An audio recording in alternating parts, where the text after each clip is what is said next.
Let's have a session on matrix structures. So matrix structures are organisational structures where the employees report to both.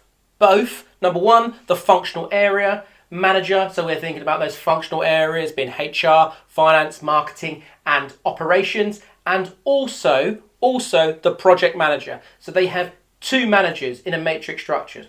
Now a matrix structure sometimes is shown as a grid, as so, where we've got at the top, the vertical lines in pink, where you've got the four functional areas, HR, finance, marketing, and operations.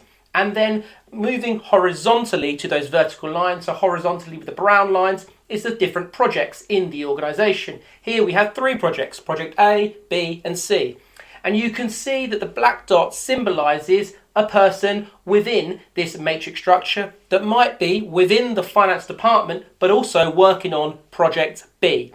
Now, matrix structures are used by large corporations, multinational corporations, and they're often involved in complex, dynamic projects. We're thinking dynamic in terms of the fact that they're constantly evolving. There's huge uncertainty within those projects, and therefore it makes sense to have these matrix structures in play. Usually it's technology businesses and engineering businesses that will utilise matrix structures. Now, the advantages, the pros of matrix structures, well, it's likely to increase the flexibility of the organisation. We're thinking Unit 10 here for AQA A-level. So increase the flexibility of the organisation. That might adapt, that means they can adapt quickly to changing market conditions, changing project needs, and therefore you can reallocate your resources accordingly.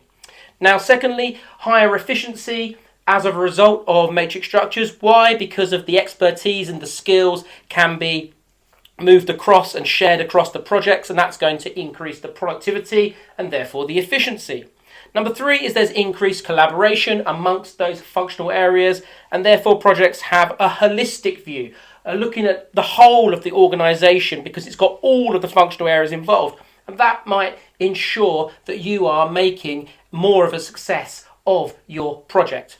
Now, on the disadvantages side of matrix structures, well, we think about that black dot earlier on in the finance department in Project B. Employees might be unclear to who and what the priority is. For this person here, is the priority finance or Project B? And that could lead to power struggles. It could lead to conflict, and that's not good for an organisational. It might be between the functional area and, of course, the project. Now, number one and number two could be linked with employee burnout, as they constantly get frustrated with who do they report to in finance or Project B. Who's the bigger person here? Who's the more important person? And that burnout is actually the final phase of the Greiner model. That's a model that's been removed 2024 from the specification, but I still think it's useful in terms of looking at that. So click the card up there, good for wider reading.